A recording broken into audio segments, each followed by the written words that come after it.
This is your world, so let's vow to make it a better place. Let every heart that needs to know your love is here to stay. Oh, it's time we live a new life. Oh, let us love shine bright in you. We're saved by His grace, so we embrace your love today. We are changed.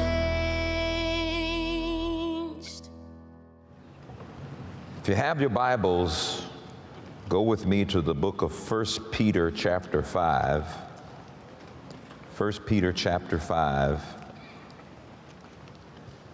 And we're going to begin 5 through 7. Excited about this series because this is a series where we're going to learn how to give way to God and what He wants to do in our lives, but also at the same time, how to block the ways of God and what He wants to do in our lives. We're going to talk about humility. And that's so very, very important. It's important that I can bring this down on a practical level, not just biblically knowing that the scriptures are just filled with points on humility. I just am not sure that a lot of Christians are really carrying it out.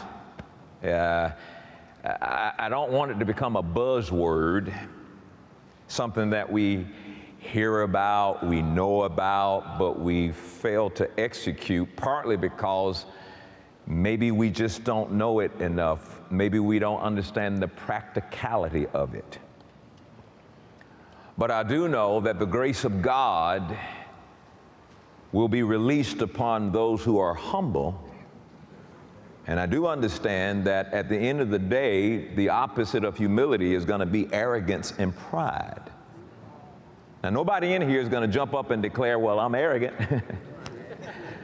But I tell you what, hopefully I can get you to see, but with the help of the Holy Spirit, man, that maybe there are lots of areas where you were arrogant and just didn't want to use that word. It's kind of harsh. Arrogant. Not arrogant.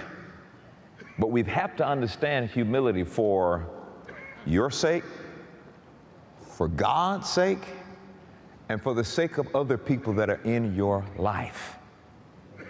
And so today I thought I would just deal with the definition. I call today's sermon, Defining Humility. Defining humility. Now, it has been said, and I have heard, that the difference between confidence and arrogance is humility. 1 Peter chapter 5 and verse 5, and if you look at this very carefully, it's going to give you a lot of little keys of this definition here. Verse 5, he says, likewise, you younger, submit yourselves unto the elder. Underline the word submit. Submit yourself unto the elder. Yea, all of you be subject, underline that word subject. All of you be subject one to another, and be clothed with humility. So he says, if you'll submit, if you'll be subject, then you'll be clothed with humility. For God resisteth the proud, but He gives grace to the humble. Well, I don't know about you, but I want to be on the humble side, because I want this infusion of grace in my life. But if I'm on the pride side, then He resists, He withstands pride. Well, Brother Dollar, I don't understand why. Where was the favor of God when I needed it? Where was this? No. Well, maybe now we can kind of examine ourselves and ask ourselves, am I prideful? Lord, reveal to me. This is a great prayer. Lord, reveal to me areas of pride in my life. There's no need to be walking around with something and just not be aware of it. Lord, reveal. Hey, let's pray a little prayer together. Let's say together, Lord, reveal to me any area of pride that's in my life. Well, I believe God loves me enough to reveal to me those areas of pride in my life. He resists the proud, but he gives grace to the humble. And then in verse 6, humble yourselves therefore, since he gives grace to the humble, humble yourselves therefore under, see, this is the definition is all in these scriptures. Humble yourself therefore under being submitting yourself to the mighty hand of God, that he may exalt you in due time. So God's got exhortation on his mind for you. And it may not happen when you want it to happen, but he is saying, and I heard this morning, I promise you I heard this morning when I was walking from the kitchen. God said, there's so much I want to do in the lives of my people, but they won't let me. I'm like, how is it they're not letting you? They won't humble themselves to what I want to do. They keep trying to get me to do what they want to do, and I got them here for a time, for a purpose in their lives, and there's going to be a set time, somebody shout set time, and a due season, somebody shout due season. Glory to God. And due season always comes, so it's no longer if it comes, but when. And he says, humble yourselves, therefore, under the mighty hand of God, that he may exalt you in due time. It's not if you're going to be exalted, oh glory, but when you are going to be exalted if you're not building a dam of pride. And you know, I didn't cuss, a physical dam, you know, a dam. Say, dang, the pastor just said dam. A dam of pride. You're not church for all with dam. Are you damming up something with prideful, arrogant ways? Think of this. God wants to exalt you. Will you let him? And then he goes on and he says, this is so cool. I love the way they wrote this, because he's now giving you a very clear, practical example. Casting all your cares upon him, for he cares on you. He says, what's the subject here? The subject is, humility. And if you'll humble yourself, he'll exalt you in due time. And all of these things he's saying here, submit, make yourself subject to, humble yourself. He gives grace to the humble, but he resists the proud. And he says, okay, you want to really know if you're in humility or pride? He says, cast all your care upon him. If you cast your care upon him, you're in humility.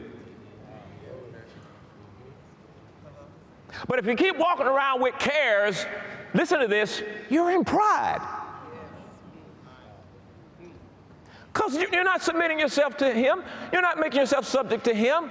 He wants to exalt you, but I can't do it because I'm trying to get you to submit to the way that I can do things in your life, but you won't do it. I say cast your care upon me. You keep carrying your cares. Not only do you carry your cares, you get on the phone and you start telling everybody what you're carrying. And then you get it on your face. And then you weigh it. You wear it and it's weighted on you and you won't cast your care on him. And y'all don't understand. I'm worried. Well, baby, y'all not worried. Well, I worry. That's what I do. I worry. Okay, fine. I don't expect any grace to be given to you. So take a pill or something, all right? And God is like, I want to do something about the situation, and I want to give you peace in the midst of the situation, but you won't do the simple thing. Cast all your care upon you. It's not your care. I've already signed for the package of all of your cares. I want your care. Can I have your care? And you know what we literally saying? No, it's my care. Get your own care, God. Well, I mean, he made us. Casting all your care upon him, for he cares for you. And so, It's kind of interesting how the world would say that the difference between confidence and arrogance is humility. That got my attention because confidence says, I have skills and I recognize them. I'm confident. I have skills and I recognize them. But arrogance says, I have skills and others must recognize them. Whew. So let's get kind of practical with this, if you don't mind. I mean, why does humility differentiate confidence and arrogance? Well, humility changes how we view ourselves. When we're humble, our goal is not to exalt ourselves. Especially exalting ourselves over other people when we're humble. Humility, like I said just a few minutes ago, is beneficial for us. It's beneficial for God. God able to do the things that he wants to do in our lives. And it's beneficial for those who are around us. There is no verbatim definition like when you go to the dictionary, you see a word and it gives a definition there. And so this is why I'm doing a series on this. I want you to catch the life of humility. There is no, humility. Humility is defined as I've tried to do that, and I've come up short every time. And as soon as I say humility means that, I run into other scriptures, and it also means that. And I run to the other areas of the scripture, and it also means that. So we need to bake a cake here, and put all the ingredients in there, and ask God to help us in this journey of humbling ourselves under the mighty hand of God. And the church here this morning said, okay. Yeah, I'm glad you're listening. Now, let's look at a few examples. Go to Philippians chapter 2, verse 3 in the NLT. Philippians chapter 2, verse 3 in NLT. And here it tells us how to practice humility. Philippians chapter 2, verse 3, it tells us how to practice humility. Of course, that'll help us out here. And verse 3 says, all right, he's telling us how to practice it. Look what he says. Don't be selfish. Don't try to impress others. Be humble, thinking of others as better than yourselves. That certainly answers the question of how do we practice humility. Don't be selfish. So what is he saying? When you're selfish, you're probably not practicing humility. Don't try to impress others. Sometimes we subconsciously, just deep in there, we don't really mean to impress others, but we kind of want to impress others. And I think as a part of our journey, we've got to kind of get to the place where we're ready to be honest with ourselves. Sometimes we lie to ourselves and we don't want to admit that we lie to ourselves. Somebody say, I ain't a liar. Well, you need to tell yourself that because you've been lying to yourself about a lot of stuff.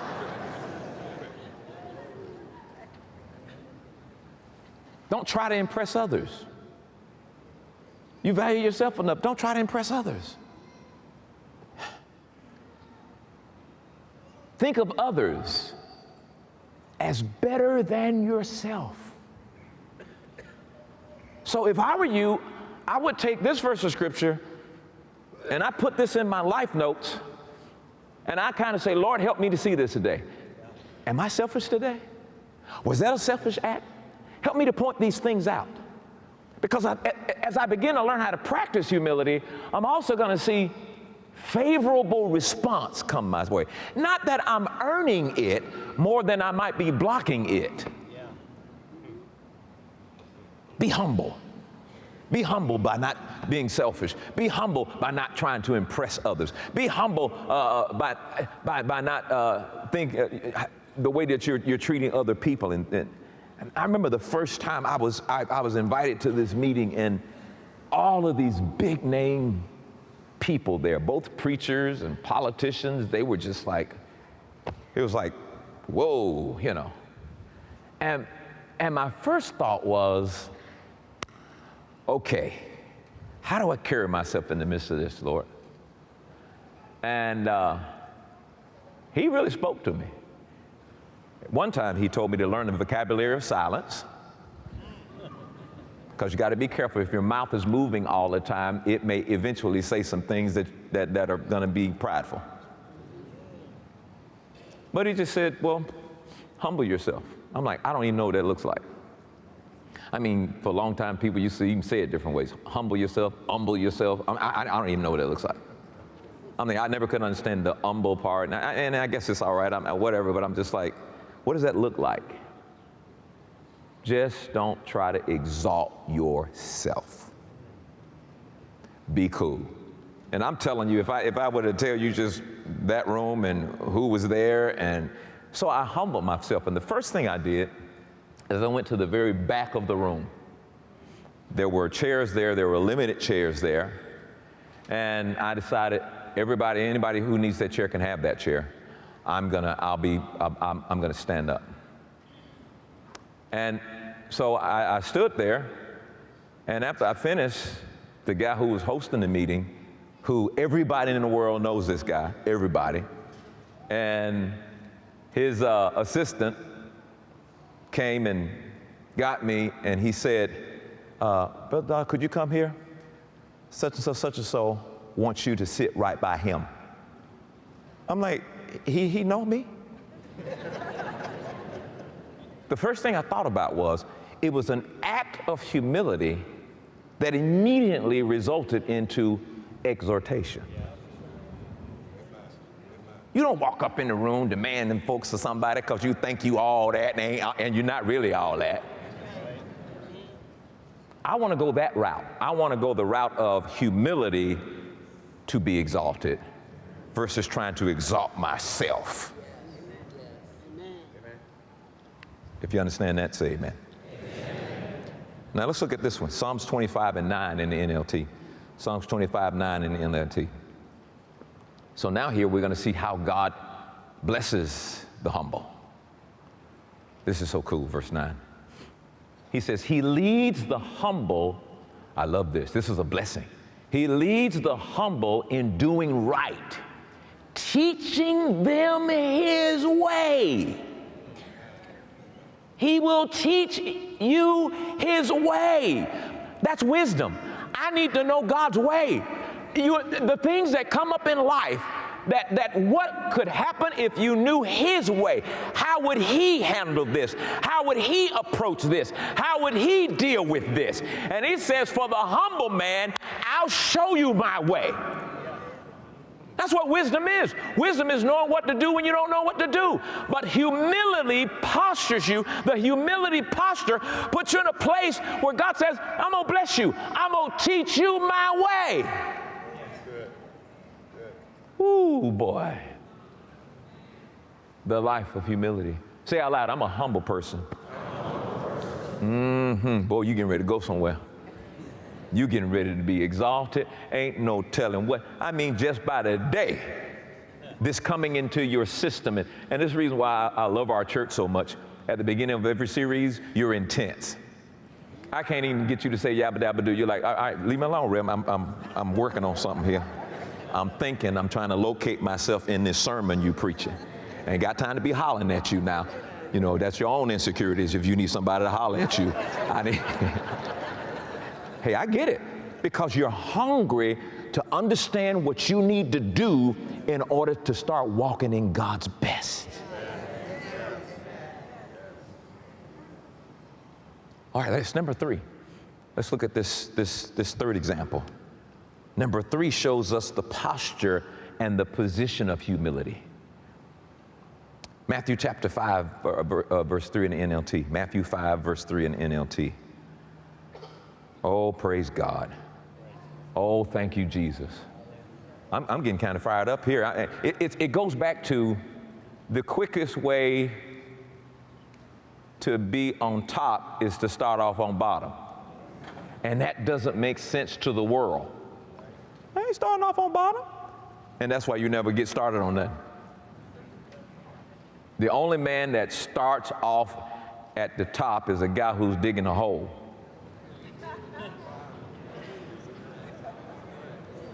Some of y'all ain't gonna get that the next week, but you'll be all right. I love it. Verse 3, God blesses those who are poor. And I'm thinking like, poor? No, he says God blesses those who are poor, and here's what he's talking about, and realize their need for him. The King James says God blesses the poor in spirit. So he's talking about God blesses those who are poor in spirit and they realize their need for him. For the kingdom of heaven is theirs. So here's the posture of humility, realizing that you need him.